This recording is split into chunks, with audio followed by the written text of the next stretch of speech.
सो अज चर्चा होगी कि विदेश की उडारी जिंदगी ते भारी क्यों पै रही है। आखिरकार लखां नौजवान ने लखां पैसे लगा के घरदियां ते रुख करते हैं विदेशों का, पर उत्थे जाके की उन्होंने चंगी जिंदगी मिल पाती है। आखिरकार पंजाब के जिहड़े नौजवान ने वो क्यों बाहर जाना चाहते हैं, क्यों मापे ये जिद करी बैठे ने कि उन्होंने बच्चे बाहर जान। आखिरकार उन्होंने उत्थे भविख चंगा लगता है, पर इदां दे सब्ज बाग जिहड़े फर्जी जिहड़े एजेंट ने उन्होंने वालों दिखाए जाते हैं, उन्होंने सब्ज बाग दे विच किद्दां असीं लोग फस जाते हैं, की भरम भुलेखे पाए जाते हैं, कि असीं सोचिया कि इस पिछे पूरी गेम की रहिंदी होवेगी, किद्दां असीं इन्हां फर्जी वाले ਜਿਹੜੇ ਕੀਤੇ ਜਾਂਦੇ ਨੇ, ਜਿਹੜੇ ਏਜੰਟ ਨੇ ਫਰਜ਼ੀ, ਉਹਨਾਂ ਤੋਂ ਕਿਵੇਂ ਬਚੇ। ਆਓ ਇੱਕ ਰਿਪੋਰਟ ਤੁਹਾਨੂੰ ਦਿਖਾਉਂਦੇ ਹਾਂ ਔਰ ਪੂਰੀ ਤਸਵੀਰ ਦਿਖਾਉਂਦੇ ਹਾਂ ਕਿ ਆਖਿਰਕਾਰ ਕਿਹੜੇ ਸਬਜ਼ ਬਾਗ ਇਹਨਾਂ ਫਰਜ਼ੀ ਏਜੰਟਾਂ ਦੇ ਵੱਲੋਂ ਦਿਖਾਏ ਜਾਂਦੇ ਨੇ।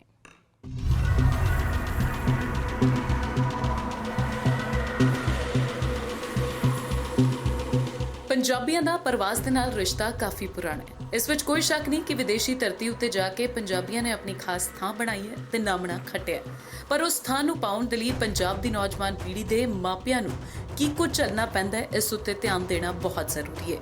विदेश भेजण दे नाम ते लखां दी ठगी दे अणगिनत मामले ने। मापे जिथे कर्जा चुक के जमीन गहने पा के वो हर हीला वसीला अपनाउंदे ने जिस नाल उन्हां दा बच्चा बाहरले मुल्क जाके सैटल हो जावे।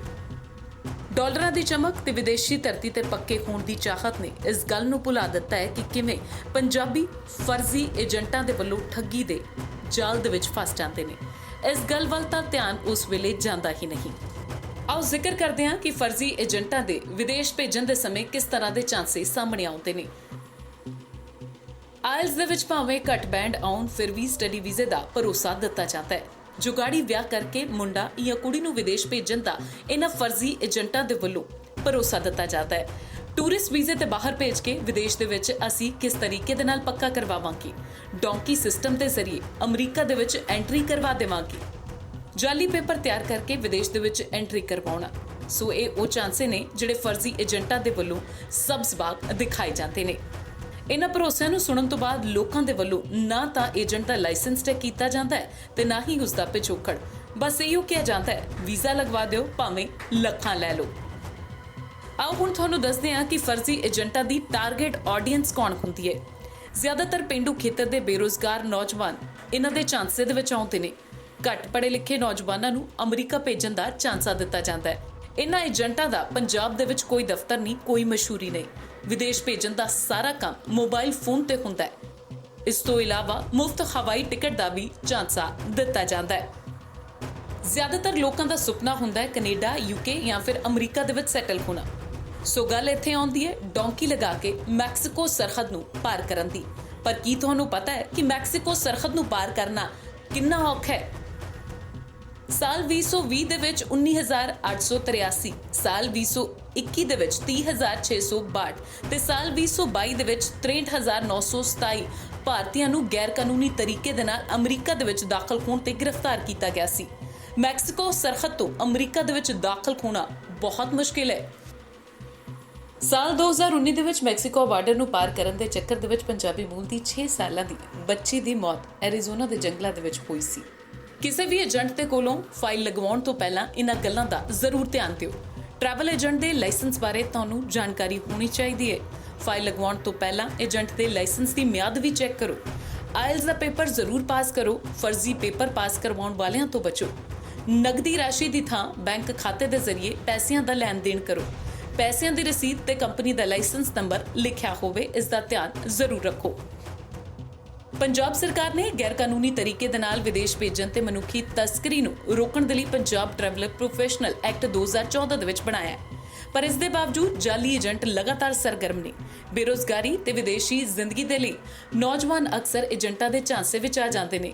इस साल जनवरी महीने दे विच ही जलंधर दे प्रशासन ने नियमां दी पालना ना करन वाले 263 इमीग्रेशन सलाहकार ते 129 आयल सेंटरां दे लाइसेंस रद्द कीते ने, जिन्हां दे विचों 495 सरकार दे वल्लों तय कीतीआं शर्तां तहत सबूत जमा करवाउण दे विच फेल साबित रहे, जिस कारण उन्हां दे लाइसेंस रद्द कर दित्ते गए।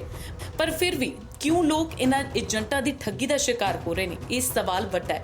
इस मसले ते गंभीरता दे नाल सोचना जिथे सरकारां दी जिम्मेदारी है, उत्थे ही साडा फर्ज भी है कि असीं इन्हां धोखेबाਜ਼ਾਂ ਤੋਂ किवें बचीए। Bureau report, daily post, Punjab, Haryana, Himachal. ਸੋ ਦੇਖਿਆ ਤੁਸੀਂ ਕਿਸ ਤਰ੍ਹਾਂ ਵਿਦੇਸ਼ ਦੀ ਉਡਾਰੀ ਜ਼ਿੰਦਗੀ ਤੇ ਭਾਰੀ ਪੈ ਜਾਂਦੀ ਹੈ ਕਈ ਵਾਰ। ਬਹੁਤ ਸਾਰੀਆਂ ਗੱਲਾਂ ਨੇ ਜਿਸ ਉੱਤੇ ਵਿਚਾਰ ਕਰਨਾ ਬਹੁਤ ਜ਼ਰੂਰੀ ਹੈ। ਤੁਹਾਡੇ ਲਈ ਅਹਿਮ ਜਾਣਕਾਰੀ ਹੈ। ਸੋ ਜਿੱਥੇ ਸਰਕਾਰਾਂ ਦਾ ਧਿਆਨ ਇਸ ਮਾਮਲੇ ਦੇ ਉੱਤੇ ਹੋਣਾ ਚਾਹੀਦਾ, ਪਰ ਤੁਹਾਡਾ ਵੀ ਫਰਜ਼ ਬਣਦਾ ਕਿਉਂਕਿ ਤੁਹਾਡੇ ਬੱਚੇ ਜਿਹੜੇ ਨੇ ਵਿਦੇਸ਼ਾਂ ਦੇ ਵਿੱਚ ਪੜ੍ਹਾਈ ਕਰਨ ਜਾਂਦੇ ਨੇ। ਪਰ ਸਵਾਲ ਵੱਡੇ ਅੱਜ ਦੇ ਇਹ ਨੇ ਕਿ ਵਿਦੇਸ਼ਾਂ ਦੇ ਵਿੱਚ ਭਵਿੱਖ ਤੁਹਾਡੇ ਬੱਚਿਆਂ ਦਾ ਸੁਰੱਖਿਅਤ ਹੈ, ਨਾਲ ਹੀ ਨਾਲ ਕਿਉਂ ਨੌਜਵਾਨ ਵਿਦੇਸ਼ ਜਾਣ ਨੂੰ ਦੇ ਰਹੇ ਨੇ ਤਰਜੀਹ। ਸੋ ਇਹ ਸਵਾਲ ਜਿਹੜੇ ਨੇ ਜ਼ਹਿਨ 'ਚ ਜ਼ਰੂਰ ਆਉਣੇ ਚਾਹੀਦੇ ਨੇ ਕਿ ਡਾਲਰਾਂ ਦੀ ਚਮਕ ਨੇ ਆਪਣੀ ਮਿੱਟੀ ਤੋਂ ਨੌਜਵਾਨ ਪੀੜ੍ਹੀ ਨੂੰ ਦੂਰ ਕੀਤਾ। ਮਾਪੇ ਵੀ ਕਿਉਂ ਚਾਹੁੰਦੇ ਨੇ ਆਪਣੇ ਬੱਚਿਆਂ ਨੂੰ 7 ਸਮੁੰਦਰੋਂ ਬਾਹਰ ਭੇਜਣਾ? ਕਿਉਂ ਫਰਜ਼ੀ ਲੋਕਾਂ ਦਾ ਫਰਜ਼ੀਵਾੜਾ ਦਿਖਾਈ ਨਹੀਂ ਦਿੰਦਾ ਕਿ ਭਾਰਤੀ ਸਿਸਟਮ ਰੋਜ਼ਗਾਰ ਦੇਣ ਦੇ ਵਿੱਚ ਫੇਲ ਸਾਬਤ ਹੋਇਆ? ਸੋ ਇਹ ਬਹੁਤ ਸਾਰੀਆਂ ਗੱਲਾਂ ਨੇ ਜਿਸ ਉੱਤੇ ਧਿਆਨ ਦੇਣਾ ਬਹੁਤ ਜ਼ਰੂਰੀ ਹੈ। ਸੋ ਇਸ ਮਸਲੇ ਦੇ ਉੱਤੇ ਤੁਸੀਂ ਅੱਜ ਸਾਨੂੰ ਫੋਨ ਕਰਕੇ ਆਪਣੀ ਰਾਏ ਵੀ ਦੇ ਸਕਦੇ ਹੋ। ਸੋ ਇਸ ਸਮੇਂ ਸਾਡੇ ਨਾਲ ਇਮੀਗ੍ਰੇਸ਼ਨ ਐਕਸਪਰਟ ਸ਼ਿਵਾਨੀ ਕਪੂਰ ਸਾਡੇ ਨਾਲ ਜੁੜੇ ਹੋਏ ਨੇ। ਸਵਾਗਤ ਕਰਨਾ ਚਾਹਾਂਗੀ ਮੈਮ ਤੁਹਾਡਾ ਇਸ ਸ਼ੋਅ ਦੇ ਵਿੱਚ।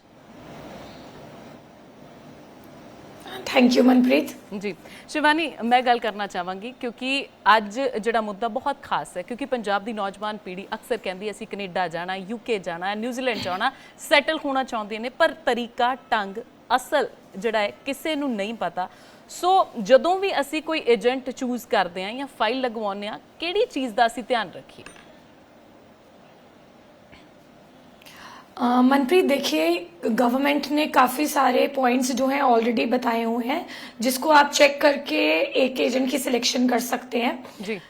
आजकल तो वैसे भी ऑनलाइन का ज़माना है, तो काफ़ी बच्चे जो हैं अपने जिस भी एजेंट के पास वो जा रहे हैं वहाँ पे वो उनके गूगल रिव्यूज़ चेक कर सकते हैं, उनके फेसबुक पेज चेक कर सकते हैं, इंस्टाग्राम का पेज चेक कर सकते हैं कि क्या वो एजेंट जो है वो वेल एस्टैब्लिश्ड एजेंट है, क्या उसने वीज़ाज एक्चुअली में लगाए हैं या वो सिर्फ बातों में ही वीज़ा नहीं लगा रहा, एक्चुअली में उसके पास कितने वीज़ाज स्टैम्प्ड हैं जो उसने बच्चों के लगवाए हैं।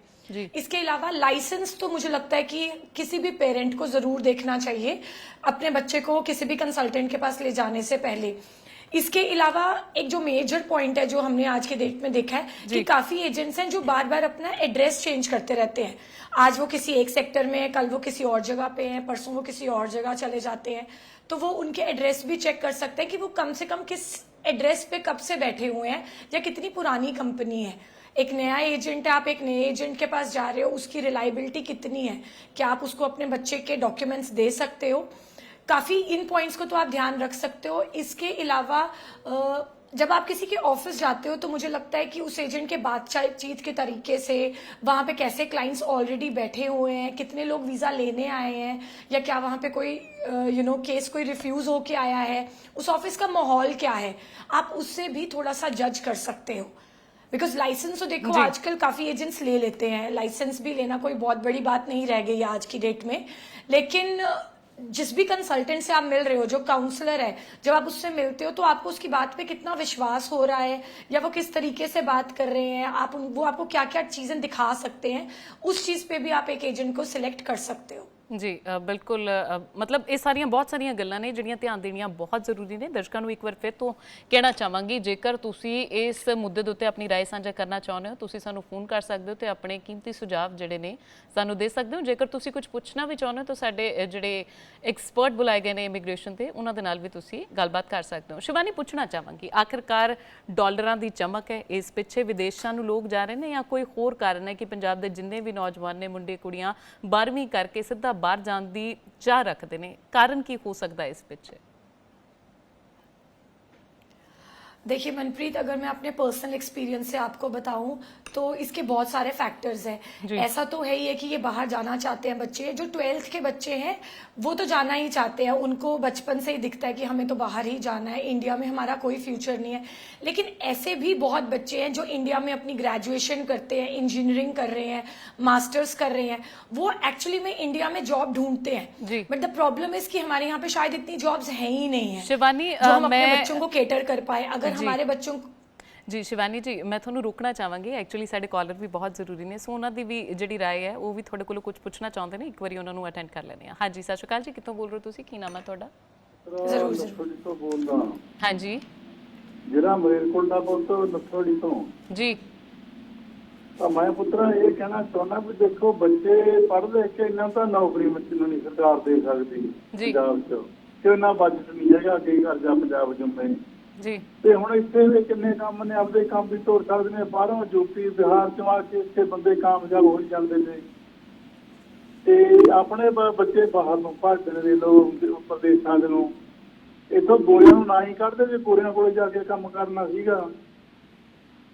ਤੇ ਦੂਜੀ ਬੇਨਤੀ ਇਹ ਆ ਮੇਰੀ ਵੀ ਦੇਖੋ, ਕੁੜੀਆਂ ਦੀ ਸ਼ਾਦੀ ਵੀ ਕਈ ਬੰਦੇ ਬਾਹਰਲਿਆਂ ਨਾਲ ਕਰ ਦਿੰਦੇ ਨੇ। ਕੁੜੀ 20 ਸਾਲ ਦੀ ਹੁੰਦੀ ਆ, 22 ਸਾਲ ਦੀ, 40-50 ਸਾਲ ਦਾ ਮੁੰਡਾ ਦੇਖ ਲੈਂਦੇ ਨੇ ਕਹਾਂ ਉਧਰ ਬੁੜੇ ਨਾਲ। ਜੀ ਇਹ ਬਾਹਰਲਿਆ ਪਤਾ ਨਹੀਂ ਕੀ ਇਹ ਲੋਕਾਂ ਨੂੰ ਉਹ ਬਿਮਾਰੀ ਪਈ ਆ। ਤੇ ਇੱਥੇ ਪੰਜਾਬ ਤਾਂ ਵਿਹਲੀ ਹੋ ਜੂ ਇਸ ਹਿਸਾਬ ਨਾਲ। ਆਪਦੇ ਕੰਮ ਇੱਥੇ ਤੋਰਨੇ ਚਾਹੀਦੇ ਨੇ, ਤੇ ਬਾਕੀ ਬਾਹਰ ਵੀ ਜਾ ਕੇ ਕੰਮ ਕਰਕੇ ਰੋਟੀ ਮਿਲਣੀ ਆਗੀ। ਉੱਥੇ ਕਿਹੜਾ ਡਰ ਲੱਗਦੇ ਨੇ ਦਰਖਤਾਂ ਨੂੰ ਵੀ ਤੋੜ ਹੀ ਲੈਣੇ ਨੇ।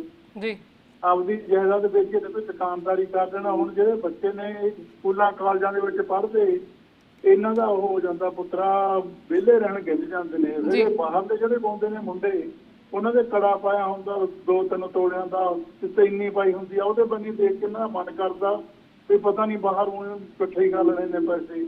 ਇੰਨਾ ਹੀ ਕਹਿਣਾ ਪੁੱਤਰਾ। ਜੀ ਸ਼ੁਕਰੀਆ ਆਪਣੀ ਰਾਏ ਰੱਖਣ ਦੇ ਲਈ। ਸੋ ਇੱਕ ਹੋਰ ਕਾਲਰ ਇਸ ਸਮੇਂ ਸਾਡੇ ਨਾਲ ਜੁੜੇ ਹੋਏ ਨੇ। ਸਤਿ ਸ਼੍ਰੀ ਅਕਾਲ ਜੀ, ਕਿੱਥੋਂ ਬੋਲ ਰਹੇ ਹੋ ਤੁਸੀਂ? ਕੀ ਨਾਮ ਹੈ ਤੁਹਾਡਾ? ਹੈਲੋ, ਹਾਂਜੀ ਸਤਿ ਸ਼੍ਰੀ ਅਕਾਲ ਜੀ। ਸਤਿ ਸ਼੍ਰੀ ਅਕਾਲ ਮੈਮ। ਹਾਂਜੀ ਕਿੱਥੋਂ ਬੋਲ ਰਹੇ ਹੋ? ਮੈਂ ਲੁਧਿਆਣੇ ਤੋਂ ਬੋਲਦਾ ਸੀ ਮੈਮ। ਹਾਂਜੀ ਦੱਸੋ ਜੀ, ਕੀ ਕਹਿਣਾ ਚਾਹੁੰਦੇ ਹੋ? ਮੈਮ ਮੇਰਾ ਵੀ ਬੇਟਾ ਹੈਗਾ ਜੀ ਉਹ ਵੀ ਮਤਲਬ ਬਾਹਰ ਜਾਣ ਦਾ ਇੱਛੁਕ ਹੈਗਾ। ਉਹ ਇਸ ਟਾਈਮ ਇੱਥੇ ਕੰਮ ਕਰਦਾ ਪਿਆ ਸੀਸੀਟੀ ਕੈਮਰਿਆਂ ਦਾ। ਜੀ ਜੀ ਦੇਖੋ ਮੈਮ, ਇੱਥੇ ਫਿਊਚਰ ਤਾਂ ਕੁਝ ਵੀ ਨਹੀਂ ਹੈਗਾ ਜੀ। ਪੰਜਾਬ ਵਿੱਚ ਫਿਊਚਰ ਕੁਝ ਨਹੀਂ ਹੈਗਾ। ਪੜ੍ਹਿਆ ਲਿਖਿਆ ਹੈਗਾ ਉਹ, ਲੇਕਿਨ ਪਿਛਲੇ ਮਹੀਨੇ ਉਹਦਾ ਐਕਸੀਡੈਂਟ ਹੋ ਗਿਆ। ਜੀ ਠੀਕ ਹੈ ਮੈਮ। ਔਰ ਮੈਮ ਉਹ ਐਕਸੀਡੈਂਟ ਹੋ ਗਿਆ, ਔਰ ਜੋ ਮਤਲਬ ਉਹਦਾ ਮਾਲਿਕ ਸੀ ਕਿਸੇ ਕਿਸਮ ਦੀ ਕੋਈ ਹੈਲਪ ਵਗੈਰਾ ਨਹੀਂ ਕੀਤੀ। ਜੀ ਜੋ ਕੁਛ ਹੁੰਦੇ ਤੇ ਅੱਜ ਖਰਚਾ ਹੋ ਰਿਹਾ ਸੀ ਖੁਦ ਕਰਦੇ ਪਿਆ। ਨਾ ਕੋਈ ਹੈਲਪ ਕਰਨ ਵਾਸਤੇ ਤਿਆਰ ਹੈ, ਨਾ ਕੋਈ ਐਕਸੀਡੈਂਟ ਕਰਕੇ ਰੁਕਣ ਵਾਸਤੇ ਕਿਸੇ ਦੀ ਕੋਈ ਬਾਤ ਵੀ ਨਹੀਂ ਪੁੱਛਣ ਵਾਲਾ। ਜੀ ਨਾ ਕੋਈ ਉੱਥੇ ਪੁਲਿਸ ਕਰਮਚਾਰੀ ਵਗੈਰਾ ਹੈਗਾ ਸੀ। ਕਿ ਮੈਂ ਕਹਿੰਦਾ ਪੰਜਾਬ ਦਾ ਇੰਨਾ ਬੁਰਾ ਹਾਲ ਹੋ ਚੁੱਕਾ ਹੈ ਕਿ ਤੁਹਾਨੂੰ ਖੁਦ ਪਤਾ ਹੈਗਾ। ਜੀ ਜਿੱਥੇ ਇਹਨਾਂ ਨੇ ਕੁਝ ਕੰਮ ਕਰਨੇ ਹੁੰਦੇ ਨੇ ਉਹ ਤਾਂ ਕੰਮ ਕਰਦੇ ਕੋਣੀ, ਤੇ ਜਿੱਥੇ ਕੰਮ ਨਹੀਂ ਕਰਨੇ ਹੁੰਦੇ ਉੱਥੇ ਇਹ ਕੰਮ ਕਰਦੇ ਨੇ ਪੁੱਠੇ ਸਿੱਧੇ। ਹੁਣ ਜਿਵੇਂ ਤੁਸੀਂ ਕਿਹਾ ਕਿ ਆਪਣਾ ਦਫ਼ਤਰ ਖੋਲ ਲੈਣਾ, ਕਰ ਲੈਣਾ ਕੋਈ ਵੱਡਾ ਇਸ਼ੂ ਨਹੀਂ ਹੈਗਾ। ਤੇ ਮੈਮ ਜੇ ਵੱਡਾ ਇਸ਼ੂ ਨਹੀਂ ਹੈਗਾ ਤੇ ਹੁਣ ਧੋਖੇਬਾਜ਼ੀ ਜਾਂ ਚਾਲਸਾਜ਼ੀ ਸਾਡੇ ਨਾਲ ਹੀ ਹੋਣੀ ਹੈ ਨਾ ਮੈਡਮ ਜੀ। ਤੇ ਇਹ ਗਵਰਨਮੈਂਟ ਦਾ ਕੋਈ ਫਰਜ਼ ਨਹੀਂ ਬਣਦਾ ਕਿ ਜਿਹੜਾ ਕਿ ਆਪਣਾ ਇਹ ਜਿਹੜੇ ਏਜੰਟ ਨੇ ਉਹ ਗਵਰਨਮੈਂਟ ਕੋਲੋਂ ਲੈ ਕੇ ਆਪਣਾ ਸਹੀ ਡਾਕੂਮੈਂਟਸ ਸਹੀ ਆਪਣਾ ਉਹ ਖੋਲਣ ਕਿ ਅਸੀਂ ਲੋਕ ਜਿਹੜੇ ਹੈਗੇ ਆ ਉਹ ਆਪਾਂ ਖਰਾਬ ਨਾ ਹੋਈਏ, ਸਾਡਾ ਪੈਸਾ ਖਰਾਬ ਨਾ ਹੋਵੇ, ਸਾਡੇ ਬੱਚੇ ਖਰਾਬ ਨਾ ਹੋਣ। ਬਿਲਕੁਲ ਬਿਲਕੁਲ ਬਿਲਕੁਲ। ਸਰਕਾਰ ਨੂੰ ਵੀ ਚਾਹੀਦਾ ਤੇ ਮਾਪਿਆਂ ਨੂੰ ਵੀ ਚਾਹੀਦਾ ਕਿ ਜੇਕਰ ਉਹ ਆਪਣੇ ਬੱਚੇ ਦੀ ਫਾਈਲ ਲਗਵਾਉਣ ਲੱਗੇ ਨੇ ਵਿਦੇਸ਼ ਭੇਜਣ ਦੇ ਲਈ, ਉਹ ਵੀ ਬਹੁਤ ਸਾਰੀਆਂ ਗੱਲਾਂ ਦਾ ਧਿਆਨ ਰੱਖਣ ਜਿਹੜੇ ਕਿ ਸਾਡੇ ਐਕਸਪਰਟ ਵੀ ਦੱਸ ਰਹੇ ਨੇ। ਇੱਕ ਹੋਰ ਕਾਲਰ ਇਸ ਸਮੇਂ ਸਾਡੇ ਨਾਲ ਜੁੜੇ ਹੋਏ ਨੇ। ਹਾਂਜੀ ਸਤਿ ਸ਼੍ਰੀ ਅਕਾਲ ਜੀ। ਸਤਿ ਸ਼੍ਰੀ ਅਕਾਲ ਜੀ। ਹਾਂਜੀ ਕਿੱਥੋਂ ਬੋਲ ਰਹੇ ਹੋ ਤੇ ਨਾਮ ਕੀ ਹੈ ਤੁਹਾਡਾ? ਮੈਂ ਜੀ ਸੰਗਰੂਰ ਤੋਂ ਬੋਲ ਰਿਹਾ ਜੀ, ਅਵਤਾਰ ਸਿੰਘ ਸ਼ਾਇਲੀ, ਪੱਤਰਕਾਰ, ਪੰਜਾਬ ਸਰਕਾਰ। ਹਾਂਜੀ ਹਾਂਜੀ ਬੋਲੋ ਜੀ। ਹਾਂ, ਜਿਹੜੀ ਤੁਸੀਂ ਗੱਲ ਕੀਤੀ ਹੈ ਅੱਜ, ਬੜੀ ਤੁਹਾਡਾ ਧੰਨਵਾਦ। ਜਿਹੜੇ ਬੱਚੇ ਬਾਹਰ ਜਾਂਦੇ ਨੇ ਉਹਨਾਂ ਦੀਆਂ ਬੜੀਆਂ ਸਮੱਸਿਆਵਾਂ ਨੇ। ਪਹਿਲਾਂ ਤਾਂ ਮੈਕਸੀਕੋ ਰਾਹੀਂ ਅਮਰੀਕਾ ਦਾ ਬਾਰਡਰ ਟੱਪਣਾ, ਉੱਥੇ ਫੜੇ ਜਾਣਾ, ਬੱਚੇ ਦੀ ਪਰਿਵਾਰਕ ਜ਼ਿੰਦਗੀ ਸਾਰੇ ਮਾਂ-ਬਾਪ ਦੀ ਵੀ ਖਰਾਬ ਹੋ ਗਈ, ਬੱਚਿਆਂ ਦੀ ਵੀ।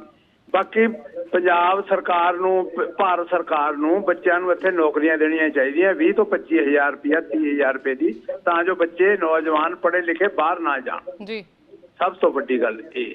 ਦੂਸਰਾ, ਜਿਹੜੇ ਗਏ ਹੋਏ ਨੇ ਉਹਨਾਂ ਦਾ ਹਾਲ ਪੁੱਛੋ ਬਈ 27-28 ਲੱਖ ਰੁਪਇਆ ਲਾ ਕੇ ਬੱਚਾ ਬਾਹਰ ਜਾਂਦਾ ਹੈ।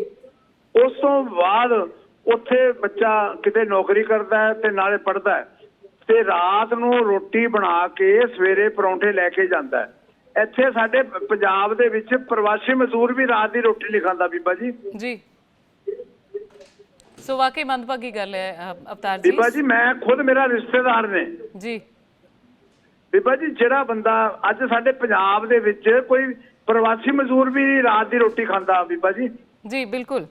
ਤੇ ਸਾਨੂੰ ਭਾਰਤ ਸਰਕਾਰ, ਸੂਬਾ ਸਰਕਾਰ ਨੂੰ ਇੱਥੇ ਨੌਕਰੀਆਂ ਦਾ ਪ੍ਰਬੰਧ ਕਰਨਾ ਚਾਹੀਦਾ ਹੈ। ਤਕਰੀਬਨ ਬਹੁਤ ਬੱਚਿਆਂ ਦੀ ਇੱਕ ਉੱਤੇ ਬਰਫ਼ ਬਹੁਤ ਜੰਮਦੀ ਹੈ, ਬਹੁਤ ਬੱਚਿਆਂ ਦੀ ਮੌਤ ਹੋ ਗਈ ਹੈ, ਤੁਹਾਨੂੰ ਪਤਾ ਹੀ ਹੈ। ਤੇ ਇਹ ਪ੍ਰਬੰਧ ਸਾਰੇ ਕਰਨੇ ਚਾਹੀਦੇ ਨੇ ਤੇ ਪੰਜਾਬ ਸਰਕਾਰ ਤੇ ਭਾਰਤ ਸਰਕਾਰ ਨੂੰ ਇੱਥੇ ਹੀ ਨੌਕਰੀਆਂ ਦੇਣੀਆਂ ਚਾਹੀਦੀਆਂ ਤਾਂ ਜੋ ਬੱਚੇ ਬਾਹਰ ਨਾ ਜਾਣ ਜੀ। ਧੰਨਵਾਦ ਅਵਤਾਰ ਬਿਲਕੁਲ ਅਵਤਾਰ ਜੀ, ਬਿਲਕੁਲ ਅਵਤਾਰ ਜੀ, ਵਾਕਈ ਇਦਾਂ ਹੀ ਹੋਣਾ ਚਾਹੀਦਾ। ਸਰਕਾਰਾਂ ਨੂੰ ਵੀ ਮਦਦ ਕਰਨੀ ਚਾਹੀਦੀ ਹੈ ਤੇ ਲੋਕਾਂ ਨੂੰ ਖੁਦ ਵੀ ਸਮਝਣਾ ਚਾਹੀਦਾ ਕਿ ਆਖਿਰਕਾਰ ਜੇਕਰ ਉਹ ਆਪਣੇ ਬੱਚੇ ਭੇਜ ਰਹੇ ਨੇ ਕਿਸ ਦੀ ਜ਼ਿੰਮੇਵਾਰੀ ਹੈ, ਕੀ ਕੁਝ ਉਹ ਉੱਥੇ ਕਰਦੇ ਨੇ ਜਾਂ ਕਿੱਦਾਂ ਵਿਚਰਦੇ ਨੇ, ਕਿਹੜੇ ਹਾਲਾਤਾਂ ਦੇ ਨਾਲ ਜੂਝਦੇ ਨੇ। ਬਹੁਤ ਵੱਡੀ ਜਿਹੜੀ ਚਿੰਤਾ ਹੈ ਇਹ ਮਾਪਿਆਂ ਦੇ ਲਈ ਬਣੀ ਹੋਈ ਹੈ। ਸੋ ਇੱਕ ਹੋਰ ਕਾਲਰ ਜੁੜੇ ਹੋਏ ਨੇ। ਹਾਂਜੀ ਸਤਿ ਸ਼੍ਰੀ ਅਕਾਲ ਜੀ, ਕੀ ਨਾਮ ਹੈ ਤੁਹਾਡਾ, ਕਿੱਥੋਂ ਬੋਲ ਰਹੇ ਹੋ ਤੁਸੀਂ? ਕਰਮਜੀਤ ਬੋਲਦਾ ਸੁਣਾ। ਹਾਂਜੀ ਹਾਂਜੀ ਮੈਂ ਤਾਂ ਇਹ ਕਹਿ ਰਿਹਾ ਜੀ, ਪਹਿਲੀ ਗੱਲ ਹੈ ਮਾਂ-ਬਾਪ ਆਪਣੇ ਬੱਚਿਆਂ ਨੂੰ ਧਿਆਨ ਹੀ ਨਹੀਂ ਦੇ ਰਹੇ, ਜਿੱਦਾਂ ਉਹ ਕਹਿੰਦੇ ਉਦਾਂ ਹੀ ਕਰੀ ਜਾਂਦੇ ਨੇ ਜੀ। ਦੂਜੀ ਹੈ ਜਿਹੜੀ ਬਾਹਰ ਜਾਣ ਦੀ ਭੇਡ ਚਾਲ ਆ, ਉਹ ਉੱਥੇ ਜਾ ਕੇ ਬਾਅਦ ਚ ਪਛਤਾਉਂਦੇ ਨੇ ਵੀ ਅਸੀਂ ਮਤਲਬ ਆਪਣੇ ਜਿੱਥੋਂ ਤੱਕ ਘੁੰਮਣ ਫਿਰਨ ਜਾਂਦੇ ਨੇ, ਇਹ ਨਹੀਂ ਪਤਾ ਉਸ ਜਾ ਕੇ ਕੰਮ ਵੀ ਕਰਨਾ ਪੈਂਦਾ। ਇੱਥੇ ਕੰਮ ਕਰਕੇ ਰਾਜੀ ਨਹੀਂ, ਉੱਥੇ ਸਾਰੇ ਕੰਮ ਕਰਦੇ ਨੇ ਜੀ। ਇੱਥੇ ਬਹੁਤ ਇੰਡਸਟਰੀ ਵਾਲੇ ਨੂੰ ਕਾਰਨ ਕੀ ਲੱਗਦਾ? ਡਾਲਰਾਂ ਦੀ ਚਮਕ। ਸਾਨੂੰ ਵੀ ਲੋੜ ਡਾਲਰ ਤਾਂ ਹੁਣ ਦੇਖੋ ਕੈਨੇਡਾ ਦੇਖੋ ਬਹੁਤ ਡਾਊਨ ਹੋ ਗਿਆ, ਉਹ 60 ਤੋਂ ਥੱਲੇ ਵੀ ਆ ਗਿਆ ਮੇਰੇ ਖਿਆਲ ਜੀ। ਕਰਮ ਸ਼ੁਕਰੀਆ ਕਰਮ ਗੱਲਬਾਤ ਕਰਨ ਦੇ ਲਈ। ਸੋ ਆਪਣੇ ਸੁਝਾਅ ਜਿਹੜੇ ਦੱਸਣ ਦੇ ਲਈ। ਸੋ ਵਿਦੇਸ਼ ਦੀ ਉਡਾਰੀ ਜ਼ਿੰਦਗੀ ਤੇ ਭਾਰੀ ਆਖਰਕਾਰ ਕਿਉਂ ਪੈ ਰਹੀ ਹੈ? ਸਾਡੇ ਨਾਲ ਜਿਹੜੇ ਨੇ ਇਮੀਗ੍ਰੇਸ਼ਨ ਐਕਸਪਰਟ ਸ਼ਿਵਾਨੀ ਕਪੂਰ ਲਗਾਤਾਰ ਬਣੇ ਹੋਏ ਨੇ। ਸ਼ਿਵਾਨੀ, ਜਾਣਨਾ ਚਾਹਾਂਗੇ ਕਿਉਂਕਿ ਕਾਲਸ ਤਾਂ ਬਹੁਤ ਸਾਰੀਆਂ ਇਸ ਵੇਲੇ ਸਾਨੂੰ ਆਈਆਂ ਹੋਈਆਂ ਨੇ, ਪਰ ਉਸ ਤੋਂ ਪਹਿਲਾਂ ਤੁਹਾਡਾ ਸੁਝਾਅ, ਫੇਕ ਮੈਰਿਜ ਸਿਸਟਮ ਕੀ ਅੱਜ ਕੱਲ੍ਹ ਚੱਲ ਰਿਹਾ ਹੈ ਮੁੰਡਾ ਕੁੜੀ ਨੂੰ ਬਾਹਰ ਭੇਜਣ ਦੇ ਲਈ, ਇਸ ਬਾਰੇ ਤੁਸੀਂ ਦੱਸੋ ਕਿ ਆਖਿਰਕਾਰ ਕੀ ਪ੍ਰੋਸੈਸ ਹੁੰਦਾ ਹੈ? ਫੇਕ ਤਾਂ ਹੈ ਹੀ ਹੈ, ਪਰ ਜਾਣਾ ਚਾਹੀਦਾ ਹੈ, नहीं जाना चाहिए, की रूल्स ने? देखिए मनप्रीत, फेक मैरिज तो काफ़ी कॉमन हो गई है पंजाब में, बट ये सही तरीका तो नहीं है, क्योंकि उससे लड़का और लड़की दोनों की ही ज़िंदगी किसी हद तक ख़राब हो जाती है। अगर लड़का 35 साल का है, लड़की 26 साल की, आप उनकी शादी करवा रहे हैं, है ना, आप उनके डॉक्यूमेंट्स रेडी करवा रहे हैं, यहाँ से तो उनका शायद वीजा भी लग जाए और वो चले भी जाए, लेकिन वहां जाके क्या होगा? या तो वो दोनों अलग हो जाएंगे, उसके बाद जब तक उनकी पीआर नहीं होगी वो दोनों कहीं और शादी नहीं कर सकते, वो आगे तक अपना उनकी लाइफ रुक जाती है एक तरह से जी। तो ये सिस्टम तो ठीक नहीं है, लेकिन ये हो इसीलिए रहा है क्योंकि हमारे जो अपने लड़के हैं उनसे आइल्स क्लियर नहीं हो पाता, लड़कियों से आइल्स क्लियर हो जाता है, और लड़कियों के पास पेरेंट्स को लगता है कि चलो उनकी शादी पे पैसा लगाना है या उनकी आगे पढ़ाई पे लगाना है, तो ज्यादा अच्छा तरीका है कि इनकी शादी करवा देते हैं जी। कॉन्ट्रैक्ट मैरिज आगे चल के, फेक मैरिज जो आगे चल के बच्चों की लाइफ कहीं ना कहीं खराब कर देती है। कनाडा कुछ लोग पहुंच भी जाते हैं, बाहर कुछ लोग पहुंच भी जाते हैं, लेकिन बाहर पहुंच के भी उनकी जो लाइफ है वो सेटल पूरी नहीं हो पाती। हाँ, बस बाहर पहुंच जाते हैं, ये उनके दिल को एक तसल्ली हो जाती है कि आज हम इंडिया से बाहर है, लेकिन प्रॉब्लम तो आती ही है आगे। तो ये जेन्युइन तरीका तो नहीं है, इस तरीके से ना ही जाएं तो बेटर है, लेकिन हम लोगों को गाइड कर सकते हैं। अल्टीमेटली फाइनल डिसीजन तो उन्हीं का रहता है कि वो क्या करना चाहते हैं। बिल्कुल, यानी कि बहुत तरीके से उनको आगे चल के बहुत ज्यादा दिक्कत आती है। हाँ, बहुत ज्यादा दिक्कत आती है, यानी कि दिक्कत बहुत नहीं है, राह भी बड़ा औखा है, सोच समझ के अपने बच्चों ਨੂੰ ਬਾਹਰ ਭੇਜੋ। शिवानी, मैं कहना चाहूँगी कॉलर लगातार साढ़े नाल बने हुए हैं, सो उन्होंने दी कॉल्स भी असीं अटेंड करना चाहांगे। सो कौन बोल रहे, कित्थों बोल रहे हो तुसीं? सत श्री अकाल। सत श्री अकाल मैडम। हाँ जी, कित्थों बोल रहे हो जी? मैम मैं सुखमन गल कर रहा हूँ, अमृतसर तो गल कर रहे हैं। हाँ जी सुखमन। मैम सिर्फ एक इन्फॉर्मेशन लेनी है कि ठीक है, बहुत दिक्कतां ने इमिग्रेशन दे विच, फेक हो रहा है, एजेंट फेक ने। जस्ट एक चीज़ कन्फर्म करनी है कि साडे कोल कोई एक रेगुलेटरी अथॉरिटी हैगी है जां कोई बॉडी अजिही बनी है ਜਿਹਦੇ ਵਿੱਚ ਅਸੀਂ ਡਿਊਰਿੰਗ ਆਰ ਪ੍ਰੋਸੈਸ ਆਪਾਂ ਉਹਨਾਂ ਨੂੰ ਕੰਪਲੇਂਟ ਕਰ ਸਕੀਏ ਕਿ ਇਹ ਸਾਨੂੰ ਗਲਤ ਬੰਦਾ ਲੱਗ ਰਿਹਾ ਜਾਂ ਸਾਡਾ ਕੋਈ ਨਾਲ ਕੋਈ ਫਰਾਡ ਹੋ ਰਿਹਾ, ਸੀ ਉਹਨੂੰ ਨੋਟ ਕਰਾ ਸਕੀਏ ਸੋ ਦੈਟ ਬੰਦਾ ਬਚ ਜਾਏ। ਉਹ ਰੈਗੂਲੇਟਰੀ ਅਥਾਰਟੀ ਹੈ ਕੋਈ? बिल्कुल, मैं थोड़ा इस सवाल का जवाब जरूर शिवानी जी को लेना भी चाहांगी। शिवानी जी, कोई है रेगुलेटरी जिहदे थ्रू पता चल जाए कि जिहड़ा भी एजेंट है वो फर्जी है या फेक है, इस बाबत कुछ पता चल सकता है? मैंने जैसे आपको मनप्रीत पहले भी पैरामीटर्स बताए थे कि आप उनका licence number first of all check करो, क्योंकि लाइसेंस नंबर जो है वो सबसे ज्यादा इंपॉर्टेंट है। गवर्नमेंट ने तभी दिया होगा जब उनके कुछ चेकिंग्स हुई होंगी, प्रोसेस की है शिवानी जी, उन्होंने कंडीशंस पूरी की होंगी। प्रोसेस की है, कित्थों चेक कर सकते हैं? लाइसेंस आप जो पंजाब गवर्नमेंट की वेबसाइट है या जो पुलिस की वेबसाइट होती है उस पे भी आया होता है। आप लाइसेंस्ड इमिग्रेशन एजेंट्स अगर डालेंगे गूगल पे तो उस पे उनकी पूरी लिस्ट आ जाती है। जो चंडीगढ़ के एजेंट्स हैं उनकी लिस्ट आ जाती है, जो पंजाब के एजेंट्स हैं उनकी लिस्ट आ जाती है। आप लाइसेंस नंबर से भी आइडेंटिफाई कर सकते हैं कि क्या वो लाइसेंस स्टिल एक्टिव है, ऐसा तो नहीं है कि वो लाइसेंस जो है वो एक्सपायर हो गया है, तो आप ऐसा भी कर सकते हैं।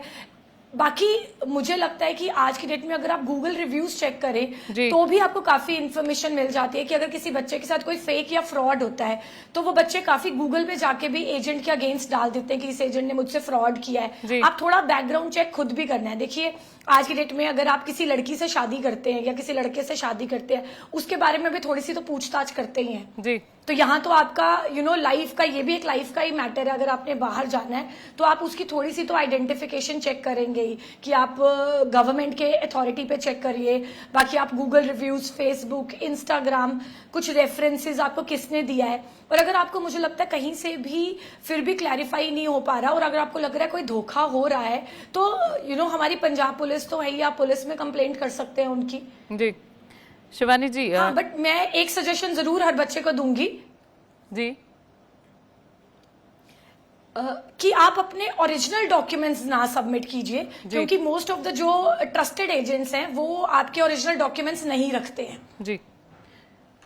बिल्कुल शिवानी, तो आजकल तो सब कुछ ऑनलाइन हो जाता है तो आप है ना अपने ऑनलाइन डॉक्यूमेंट्स ही दीजिए। बिल्कुल शिवानी जी, इस समय कॉलर भी लगातार ਸਾਡੇ ਨਾਲ ਬਣੇ ਹੋਏ ਨੇ, ਸੋ ਕਾਲ ਵੀ ਅਟੈਂਡ ਕਰਨੀ ਬਹੁਤ ਜ਼ਰੂਰੀ ਹੈ, ਸੋ ਗੱਲਬਾਤ ਕਰਾਂਗੇ। ਸਤਿ ਸ਼੍ਰੀ ਅਕਾਲ ਜੀ, ਕਿੱਥੋਂ ਬੋਲ ਰਹੇ ਹੋ ਤੁਸੀਂ, ਨਾਮ ਕੀ ਹੈ? ਜ਼ਰੂਰ ਬਲਬੀਰ ਸਿੰਘ ਚੀਮਾ ਜੀ ਸੁਨਾਮ ਤੋਂ।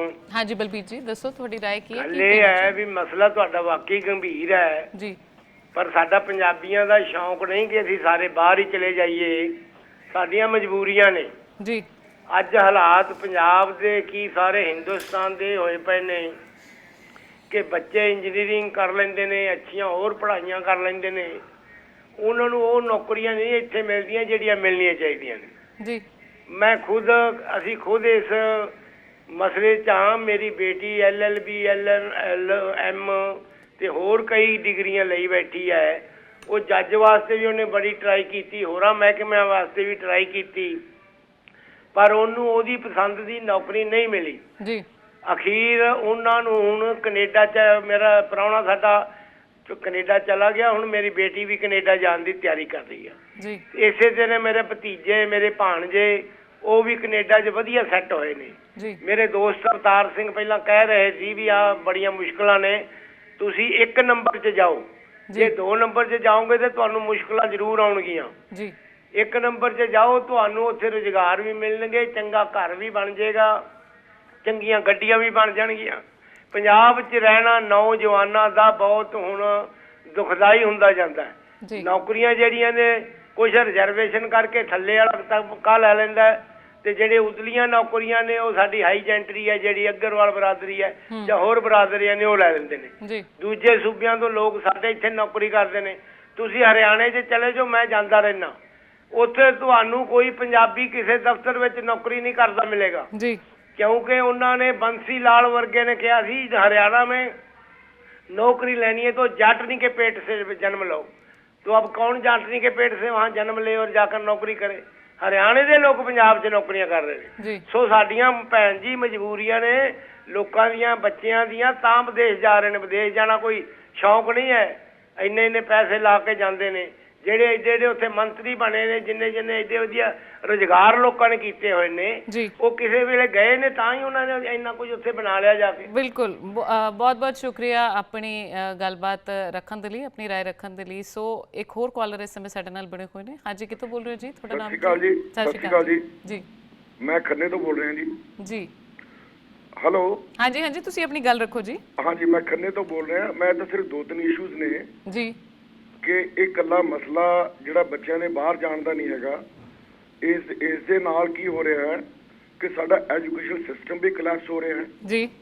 ਇਸ ਦੇ ਨਾਲ ਸਾਡੀ ਜਿਹੜੀ ਇਕਨੋਮੀ ਹੈ ਉਹ ਵੀ ਡਰੇਨ ਆਊਟ ਹੋ ਰਹੀ ਹੈ ਜੀ, ਔਰ ਬੱਚੇ ਵੀ ਸੈਟਲ ਨਹੀਂ ਹੋ ਪਾ ਰਹੇ।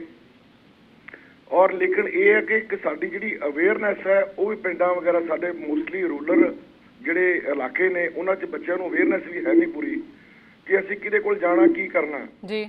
ਇਹ ਜਿੱਦਾਂ ਤੁਸੀਂ ਸੁਵਿਧਾ ਸੈਂਟਰ ਬਣਾਏ ਨੇ, ਇਹ ਇਦਾਂ ਦੇ ਸੈਂਟਰਾਂ ਦੇ ਰਾਹੀਂ ਕੋਈ ਜਾਣਕਾਰੀ ਜੇ ਬੱਚਿਆਂ ਨੂੰ ਦਿੱਤੀ ਜਾਵੇ ਕਿ ਤੁਸੀਂ ਕਿੱਥੇ ਜਾ ਕੇ ਆਪਣੀ ਫਾਈਲ ਲਾਣੀ ਹੈ, ਕਿੱਦਾਂ ਲਾਣੀ ਹੈ ਜਿਹੜੀ ਹੈਗੀ ਆ।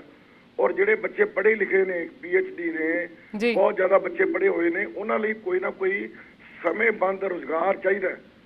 ਉਹਨੂੰ ਪਤਾ ਹੋਵੇ ਕਿ ਮੈਂ 5 ਸਾਲ ਨੂੰ, 10 ਸਾਲ ਨੂੰ, 4 ਸਾਲ ਨੂੰ ਕਦੋਂ ਨੌਕਰੀ ਮਿਲਣੀ ਹੈ, ਉਹਨੂੰ ਪਤਾ ਹੀ ਕੁਝ ਨਹੀਂ ਬੱਚੇ ਨੂੰ। ਤੇ ਇਹ ਸਾਰੀ ਚੀਜ਼ ਜਿਹੜੀ ਹੈ ਇਕੱਲੀ ਇਹਦੇ ਨਾਲ ਨਹੀਂ, ਸਾਡਾ ਸਾਰਾ ਕੁਝ ਹੀ ਕਲਚਰ ਵੀ ਸਾਡਾ ਖਰਾਬ ਹੋ ਰਿਹਾ ਹੈ, ਚਾਹੇ ਉਹ ਗਾਣਿਆਂ ਦੇ ਰਾਹੀਂ ਹੋ ਰਿਹਾ ਹੈ, ਇਹ ਜਿਹੜੀ ਚਮਕ ਧਮਕ ਹੈ ਨਾ ਡਾਲਰਾਂ ਦੀ। ਬਿਲਕੁਲ ਵਾਕਈ ਚਿੰਤਾ ਦਾ ਵਿਸ਼ਾ ਹੈ। ਸੋ ਤੁਸੀਂ ਆਪਣੀ ਰਾਏ ਜਿਹੜੀ ਸਾਂਝੀ ਕੀਤੀ ਉਸ ਲਈ ਸ਼ੁਕਰੀਆ ਕਰਨਾ ਚਾਹਾਂਗੇ। ਸੋ ਸਾਡੇ ਨਾਲ ਇਮੀਗ੍ਰੇਸ਼ਨ ਐਕਸਪਰਟ ਸ਼ਿਵਾਨੀ ਕਪੂਰ ਲਗਾਤਾਰ ਬਣੇ ਹੋਏ ਨੇ।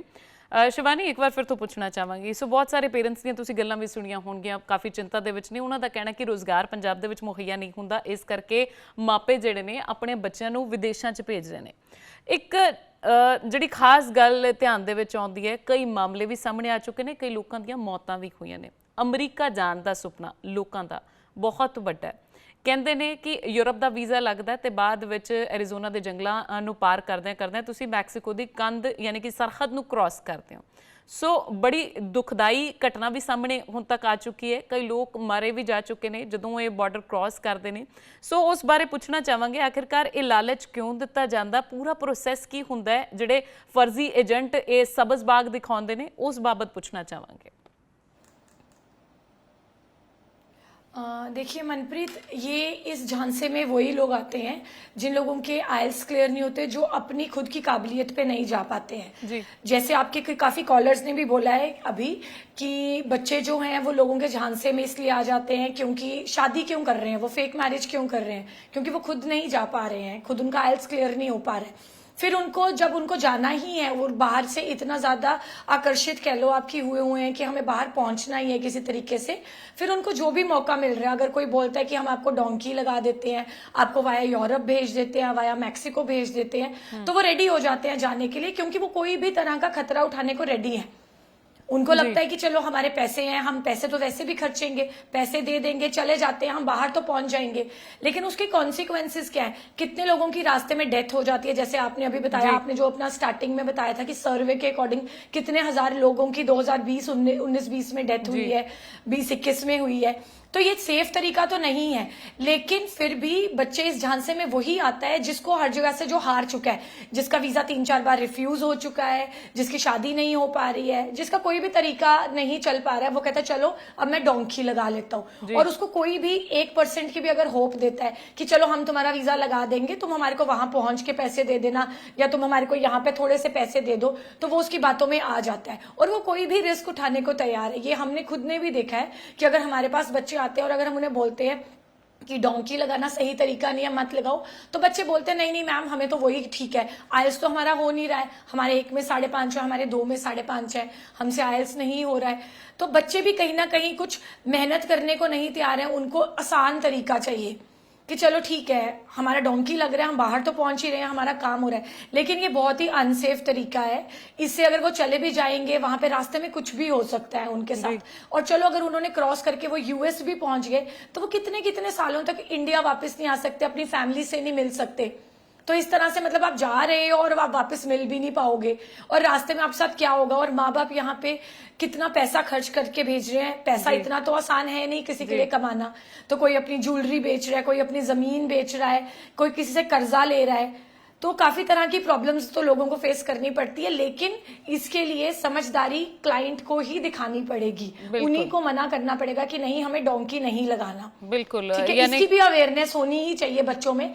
लेकिन बिल्कुल, यानी कि शिवानी जिदा कि तुसी सही कहा कि बिल्कुल उन्हां हथकंडियां तो बचो, उन्हां रस्तियां तो बचो जिस रस्ते दे विच कंडे ही कंडे नज़र आउंदे ने। तुहाडे खुद दे बच्चे ने, तुसी ना उन्हां नूं किसी गलत तरीके दे नाल विदेश भेजो, उन्हां दा भविख बनाओ, भविख खराब ना करो। सो कॉलर लगातार शिवानी साडे नाल जुड़े हुए ने, सो उन्हां दे नाल भी गलबात कर लैने। सत श्री अकाल जी, कित्थों बोल रहे तुसी, की नाम है तुहाडा? हाँ जी, मैं लुधियाने तो बोलदा जी, रजिंदर सिंह जी। हाँ जी रजिंदर जी, अपनी गल रखो। हाँ जी, मैं ना सिर्फ 2-3 गल्लां करनियां जी। ते पहली मैं गल करना ਜਿਹੜੇ 2 नंबर 'ਚ ਬੰਦੇ ਜਾਂਦੇ ਨੇ ਜੀ, ਅਮਰੀਕਾ ਦੇ ਡੋਂਕੀ ਲਾ ਕੇ जी। हाँ जी रजिंदर जी, तुसी अपनी गल कंप्लीट कर सकते हो। ਮੈਂ ਗੁਰਮੇਲ ਜੱਸਲ ਬੋਲ ਰਿਹਾ ਜੀ ਫਰੀਦਕੋਟ ਤੋਂ। ਹਾਂਜੀ ਗੁਰਮੇਲ ਜੀ, ਤੁਸੀਂ ਆਪਣੀ ਗੱਲ ਰੱਖ ਸਕਦੇ ਹੋ। ਹਾਂਜੀ, ਮੈਂ ਕਹਿਣਾ ਚਾਹਣਾ ਜੀ ਵੀ ਇੱਥੇ ਸਾਰੇ ਬੱਚਿਆਂ ਨੂੰ ਦੇਖੋ ਨੌਕਰੀ ਨਹੀਂ ਮਿਲ ਸਕਦੀ। ਬੱਚਿਆਂ ਨੂੰ ਸਕੂਲ ਦੇ ਵਿੱਚ ਇਹੀ ਸਿੱਖਿਆ ਦੇਣੀ ਚਾਹੀਦੀ ਹੈ ਵੀ ਤੁਸੀਂ ਆਪਣਾ ਰੁਜ਼ਗਾਰ ਆਪ ਸ਼ੁਰੂ ਕਰੋ। ਆਪਾਂ ਕਿਸੇ ਦੁਕਾਨ ਤੇ ਜਾ ਵੜੋ, ਕਿਸੇ ਬੁਟੀਕ ਤੇ ਜਾ ਵੜੋ, ਕਿਸੇ ਵਰਕਸ਼ਾਪ ਦੇ ਵਿੱਚ ਜਾ ਵੜੋ, ਕਿਸੇ ਮਿਸਤਰੀ ਕੋਲੇ ਜਾ ਵੜੋ। ਹਰੇਕ ਕਹਿੰਦਾ ਵੀ ਮੇਰੇ ਕੋਲੇ ਮੁਲਾਜ਼ਮਾਂ ਦੀ ਘਾਟ ਆ, ਮੈਨੂੰ ਕੰਮ ਵਾਲੇ ਬੰਦਿਆਂ ਦੀ ਲੋੜ ਆ। ਦੇਖੋ ਬਾਹਰਲੀਆਂ ਸਟੇਟਾਂ ਤੋਂ ਆ ਕੇ ਜਿਹੜੇ ਇੱਥੇ ਕਾਰੋਬਾਰ ਕਰਦੇ ਆ ਉਹ ਕਾਮਯਾਬ ਆ, ਤੇ ਆਪਣੇ ਬੱਚੇ ਕੰਮ ਇੱਥੇ ਹੱਥੀਂ ਕਰਨ ਤੇ ਉਹ ਵੀ ਕਾਮਯਾਬ ਹੋ ਜਾਣਗੇ। ਤੁਸੀਂ ਕਿਸੇ ਕੋਲੇ ਚਲੇ ਜਾਓ ਕੰਮ ਵਾਸਤੇ, ਉਹ ਇਹੀ ਕਹੂਗਾ ਮੇਰੇ ਕੋਲ ਮੁਲਾਜ਼ਮਾਂ ਦੀ ਘਾਟ ਆ ਜੀ, ਕਿਉਂਕਿ ਮੇਰੇ ਆਪਦੇ ਵੀ ਐਸੇ ਬੱਚੇ ਬਾਹਰ ਆ ਦੋ। ਤੇ ਮੈਂ ਉਹਨਾਂ ਨੇ ਬੜਾ ਸਮਝਾਇਆ ਸੀ ਵੀ ਨਾ ਜਾਓ, ਪਰ ਮੈਂ ਉਹਨਾਂ ਨੂੰ ਆਪਦੇ ਕੰਮ ਤੇ ਲਾਇਆ ਬੁਟੀਕ ਤੇ। ਮੇਰਾ ਬਹੁਤ ਵਧੀਆ ਬੁਟੀਕ ਚੱਲ ਰਿਹਾ ਫਰੀਦਕੋਟ ਦੇ ਵਿੱਚ, ਤੇ ਉਹ ਬੁਟੀਕ ਦਾ ਕੰਮ ਨਹੀਂ ਸਿੱਖੇ। ਉਹਨਾਂ ਨੂੰ ਇਹ ਹੋ ਜਾਂਦਾ ਮੇਰੇ ਨਾਲ ਦੇ ਬੱਚੇ ਗਏ, ਅਸੀਂ ਕਿਉਂ ਇੱਥੇ ਰਹੀਏ।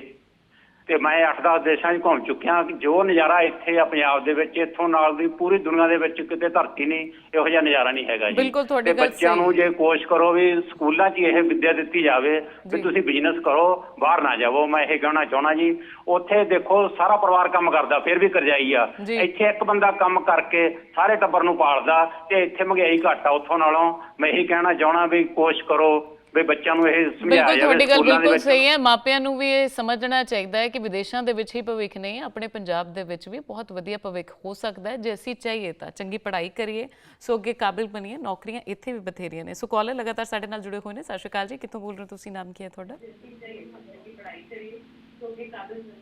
ਹਾਂਜੀ ਵਾੜੇ ਤੋਂ ਬੋਲ ਰਹੀ ਮੈਡਮ।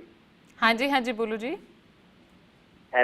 ਗੱਲ ਇਦਾਂ ਹੀ ਕੋਈ ਅਟਲ ਜੀ ਜਲੰਧਰ ਦਾ ਜੀ, ਤੇ ਲੜਕੀ ਨੂੰ ਬਾਹਰ ਜਾਣਾ ਸੀ ਕੈਨੇਡਾ, ਤੇ 2,38,000 ਰੁਪਏ ਦਿੱਤਾ, ਉਹਨੇ ਵਾਪਸ ਨਹੀਂ ਕੀਤਾ, ਵਾਪਸ ਵੀਜ਼ਾ ਨਹੀਂ ਲਵਾਇਆ। ਗੱਲ ਉਹੀ ਹੋਇਆ ਨਾ ਕਿ ਫਰਜ਼ੀ ਏਜੰਟਾਂ ਦੇ ਚੱਕਰ ਵਿੱਚ ਅਸੀਂ ਪੈ ਜਾਂਦੇ ਹਾਂ। ਕਦੀ ਵੀ ਇਨਕੁਆਇਰੀ ਨਹੀਂ ਕਰਦੇ, ਦੇਖਦੇ ਨਹੀਂ ਹੈ ਕਿ ਉਹਦਾ ਪਿਛੋਕੜ ਕੀ ਹੈ, ਇਤਿਹਾਸ ਕੀ ਹੈ, ਕਿਹਨੇ ਉਹਨੇ ਵੀਜ਼ੇ ਲਗਵਾਏ ਨੇ। ਸੋ ਸਾਡੀਆਂ ਹੀ ਗਲਤੀਆਂ ਨੇ ਮੇਰੇ ਖਿਆਲ ਦੇ ਵਿੱਚ ਨਾ, ਕਿ ਅਸੀਂ ਚੈੱਕ ਨਹੀਂ ਕਰਦੇ। ਪੈਸੇ ਨਹੀਂ ਵਾਪਸ ਕਰਦੇ, ਥਾਣੇ 'ਚ ਵੀ ਰਿਪੋਰਟ ਦਿੱਤੀ ਹੋਈ ਹੈ ਜੀ। ਹਾਂਜੀ ਠੀਕ ਹੈ। ਇੱਕ ਹੋਰ ਕਾਲਰ ਸਾਡੇ ਨਾਲ ਬਣੇ ਹੋਏ ਨੇ। ਹਾਂਜੀ ਸਤਿ ਸ਼੍ਰੀ ਅਕਾਲ ਜੀ, ਕਿੱਥੋਂ ਬੋਲ ਰਹੇ ਹੋ? ਕੀ ਕਹਿਣਾ ਚਾਹੁੰਦੇ ਹੋ ਇਸ ਮੁੱਦੇ ਦੇ ਉੱਤੇ? ਸਤਿ ਸ਼੍ਰੀ ਅਕਾਲ ਜੀ। ਜੀ, ਟੀਵੀ ਦੀ ਆਪਣੀ ਵੋਲਿਊਮ ਤੁਸੀਂ ਘੱਟ ਕਰ ਦਿਓ, ਤਾਂ ਹੀ ਮੈਂ ਤੁਹਾਡੀ ਆਵਾਜ਼ ਸੁਣ ਪਾਵਾਂਗੀ। ਹਾਂਜੀ ਮੈਂ ਮੈਡਮ ਜੀ ਗੁਰਦਾਸਪੁਰ ਤੋਂ ਬੋਲ ਰਿਹਾ ਜੀ, ਪਰਮਜੀਤ ਸਿੰਘ। ਹਾਂਜੀ ਪਰਮਜੀਤ ਜੀ ਬੋਲੋ। ਹਾਂਜੀ ਮੈਡਮ ਜੀ, ਤੁਸੀਂ ਕਹਿੰਦੇ ਵਿਦੇਸ਼ਾਂ 'ਚ ਬੱਚੇ ਨਾ ਜਾਣ, ਜੇ ਇੱਥੇ ਰਹਿਣ ਤੇ ਇੱਥੇ ਕੀ ਕਰਨ ਜੀ? ਇੱਥੇ ਗੁੰਡਾ ਰਾਜ ਬੜਾ ਹੋ ਗਿਆ ਵਾ ਜੀ। ਜੀ, ਤੇ ਸਰਕਾਰਾਂ ਕੁਝ ਨਹੀਂ ਉਹਦਾ ਖਿਆਲ ਕਰਦੀਆਂ। ਸਰਕਾਰਾਂ ਤਾਂ ਲੁੱਟਣ ਪੈਂਦੀਆਂ ਜੀ, ਹਰ ਇੱਕ ਨੂੰ ਲੁੱਟਣ ਪਈਆਂ ਸਰਕਾਰਾਂ। ਬੱਚੇ ਕਰਨ ਤੇ ਕੀ ਕਰਨ ਜੀ? ਇੱਥੇ ਨੌਜਵਾਨੀ ਤੇ ਬਰਬਾਦ ਆ। ਨੌਕਰੀਆਂ ਬੱਚਿਆਂ ਨੂੰ ਦਿੰਦੇ ਨੇ, ਬੱਚਿਆਂ ਦੀ ਹਾਈ ਐਜੂਕੇਸ਼ਨ ਹੋਣ ਦੇ ਬਾਵਜੂਦ ਵੀ ਬੱਚਿਆਂ ਨੂੰ ਨੌਕਰੀ ਨਹੀਂ ਮਿਲਦੀਆਂ। ਕੋਈ ਕਹਿੰਦਾ 1000 ਲੈ ਲਓ, ਕੋਈ ਕਹਿੰਦਾ 2000 ਲੈ ਕੇ ਮਹੀਨਾ ਕੰਮ ਕਰੋ। ਦੱਸੋ ਬੱਚੇ ਇੰਨਾ ਪੜ੍ਹ ਕੇ ਕਿੱਦਾਂ ਲੈਣਗੇ 2000 ਰੁਪਏ? 2000 5000 ਨਾਲ ਕੀ ਗੁਜ਼ਾਰਾ ਹੁੰਦਾ? ਸਰਕਾਰਾਂ ਤੇ ਆਪਣੇ ਨਾਲ ਹੀ ਲੱਗੀ ਦੀਆਂ ਵਾ, ਆਪੋ 'ਚ ਲੜ ਕੇ। ਉਹ ਆਂਦਾ ਉਹ ਕਹਿੰਦਾ ਮੈਂ ਲੁੱਟ ਲਾਂ, ਦੂਜਾ ਆਂਦਾ ਉਹ ਕਹਿੰਦਾ ਮੈਂ ਲੁੱਟ ਲਾਂ ਜੀ। ਬੱਚਿਆਂ ਬਾਰੇ ਤਾਂ ਕੋਈ ਸੋਚਦੇ ਨਹੀਂਗੇ। ਜੇ ਬੱਚਿਆਂ ਬਾਰੇ ਸੋਚਣ ਤੇ ਬੱਚਿਆਂ ਨੂੰ ਕੀ ਲੋੜ ਹੈ ਜੇ ਬਾਹਰ ਜਾਣ ਦੀ? ਬਿਲਕੁਲ ਬਿਲकुल, ਸ਼ੁਕਰੀਆ। ਬਾਹਰ ਬੱਚਿਆਂ ਨੂੰ ਜਾ ਕੇ ਬੇਸ਼ੱਕ।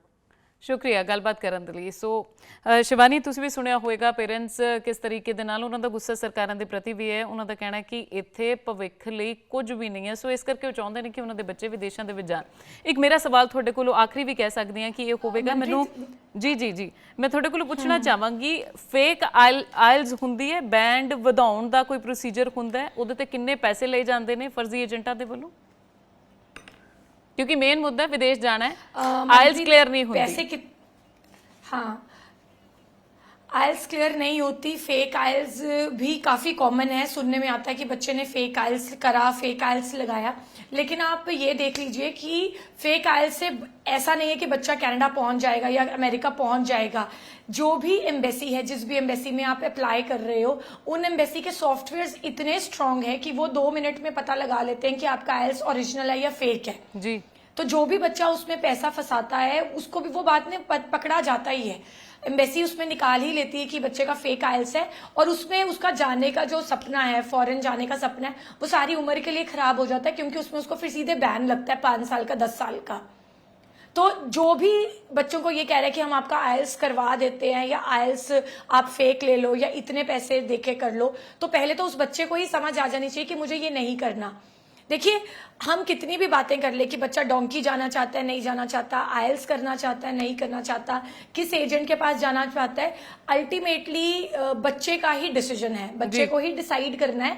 मैंने जैसे स्टार्टिंग में बोला था कि बच्चे को एजेंट के पास जाके कुछ ना कुछ थोड़ा समझ आ जाता है कि वो बच्चा उसे क्या फेक बनाने के लिए बोल रहा है, क्या उसको 12वीं की डिग्री फेक बनाने के लिए बोल रहा है, या उसको आयल्स फेक बनाने के लिए बोल रहा है, जो उसको बोल रहा है तुम शादी फेक कर लो, तो वो एजेंट भी उसको गलत गाइड कर रहा है। बच्चे के वही कान थोड़े से खड़े हो जाने चाहिए जी।